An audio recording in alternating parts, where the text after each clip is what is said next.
የማችለው ነብይ ዘማች ዳንኤል ከባሳ ነኝ። እንን ቪዲዮ የምትሰሙ የምትከታተሉ ተባረኩልኝ፣ እግዚአብሔር ይባርካችሁ። ዮኒ ማኛው ጋር እንድታደርሱልኝ ጋብዛችኋለሁ። ሰሞኑ እንግዲህ በእውነት ወደ እውነተኛው መንገድ እምነት ስለመጣ ደስ ብሎኛል። ስለዚህ እንግዲህ ጌታን እንደተቀበልክ በሚዲያ ላይ ወጥ እንደተናገርክ እንግዲህ ተቀብያለሁ። እንግዲህ መንገዱ ወዴት እንደሆነ ምሩኝ ለምትል አንተ ራስህ ጨርሰሃልና ግን አሳያለሁ።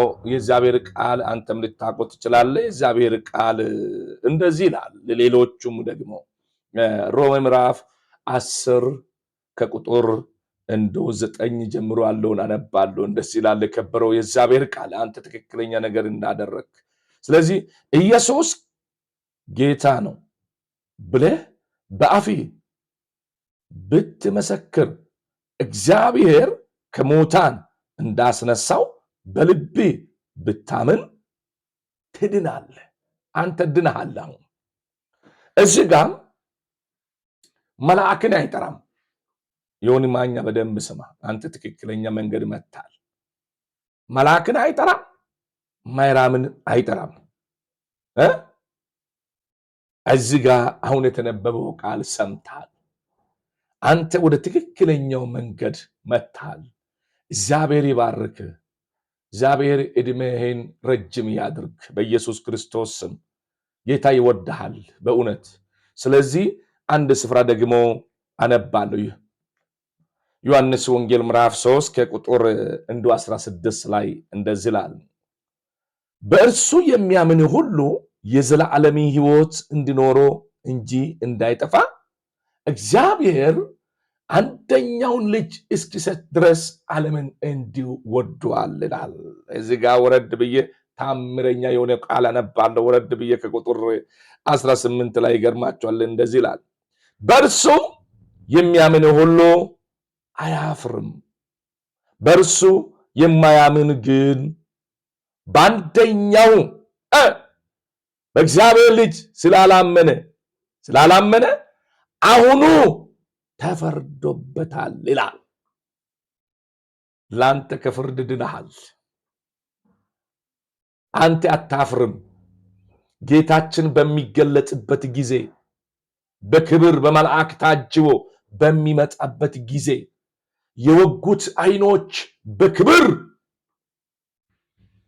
በእውነት በዛ ሰዓት ትሸማቀቅ ጌታን ትቀበላለህ። ከሚቀበሉ ጋር አንተ ካሁኑ ሰዓት ጀምረ ወስነሃል።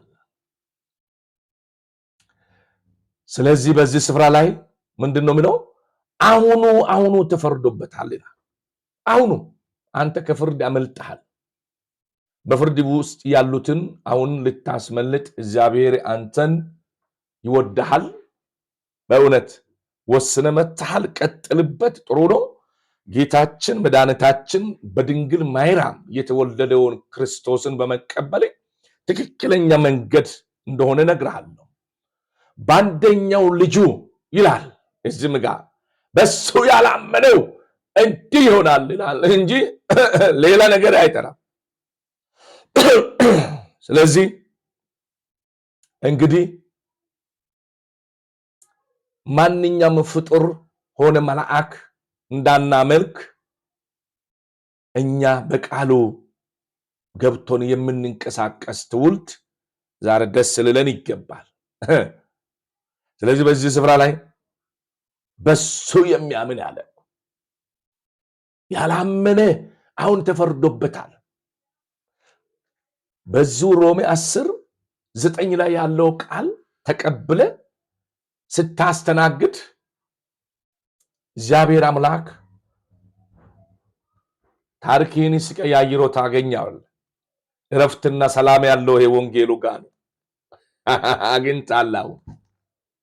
ቀኑን ሙሉ ከአንደበቶቻችን ማይሆነው ነገር ሲወጣ እንደማይጠቅም አይተ አምነ መጥተሃል። ስለዚህ ደግሞ እኛ መንገዱን ይህንን ስንናገር ኢየሱስ ክርስቶስ ሌላ ሊል ይችላል። ኢየሱስ ክርስቶስ በዚች ምድር ላይ አገልግሎ ባለፈበት ሰዓት እንደዚህ አላቸው፣ ማቴዎስ ወንጌል ምዕራፍ 28 ከቁጥር 19 ላይ ያለውን አነባለሁ። እንዲህ ይላል፣ ስለዚህ ሄዱና አሕዛብን ሁሉ በአብ በወልድና በመንፈስ ቅዱስ ስም እያጠመቃችሁ እያስተማራችሁ ደቀ መዛሙርትን አድርጓቸው። ስለዚህ አንተ መማር ያለብህ ኢየሱስ ክርስቶስ ጌታ ነው ብላ አምና ለምትቀበል ትክክለኛ ጥምቀት ወደምትሰጠው ቸርች ተጠግተ ሙሉ ወንጌል ሊሆን ይችላል፣ መከነ ሶስት ቸርች ሊሆን ይችላል፣ ሕይወት ብርሃን ቸርች ሊሆን ይችላል። ትክክለኛ መንገድ ይዘው የሚሄዱት ዛሬ እነግርሃለሁ። ስለዚህ ወደዛ ሄደ ቀጥታ አንተ ስለተናገርክ ነው፣ ንገሩኝ ስላልክ እየነገርኩ ነው መንገዱን መስመሩን። አንተ ከነ የበለጠም ልትናገር ትችላለህ። ዳሞ ከነም የበለጠም አንተ ተምረሃል፣ የተማርክ ሰው ነህ። እኔ ግን ሀው አልቆጠርኩም። ይሄ መጽሐፍ ቅዱስ ሲያነብ ዮኒ ማኛ ሀው አልቆጠርኩም። ይሄ ወንጌል ይሻለው። ዛሬ ልናገር ይችላለሁ፣ ነገ አልናገርም። ነገ አይቀጥልም። ውሸተኛ አንደበት አይቀጥልም። አልተማርኩም። አንተ ግን ተምረሃል። በብዙ ዕውቀት ሊኖር ይችላል አለ። ይሄ ዕውቀትህን ለእግዚአብሔር ቃል አሳርፈ ስላለ ደስ ብሎኛል። በዚሁ ቀጥል፣ ጸልላለሁ። ጸሎትም ሁሉ እሱ ነው። አሁንም ቢሆን አንተ እንዴት አልተማርክም ለምሉ ኢየሱስ ክርስቶስ እረፍት እንደሆነ ሊመሰክራችሁ ወዳለሁ። እኔ ሀሁ ያልቆጠርኩበት ምክንያት ኖሮኝ ነው።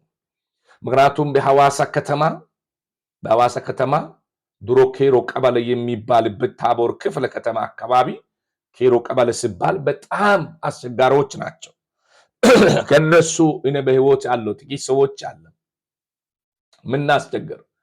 አንድ ጊዜ ሐዋሳ ላይ አንድ እንዶ ያልተማረ ፍልጥማይም አንድ ሻንጣ ዶላር ወስዶ ግርግዳ ላይ ለጠፈ የሚባል ሰውዬ እኔ ነኝ።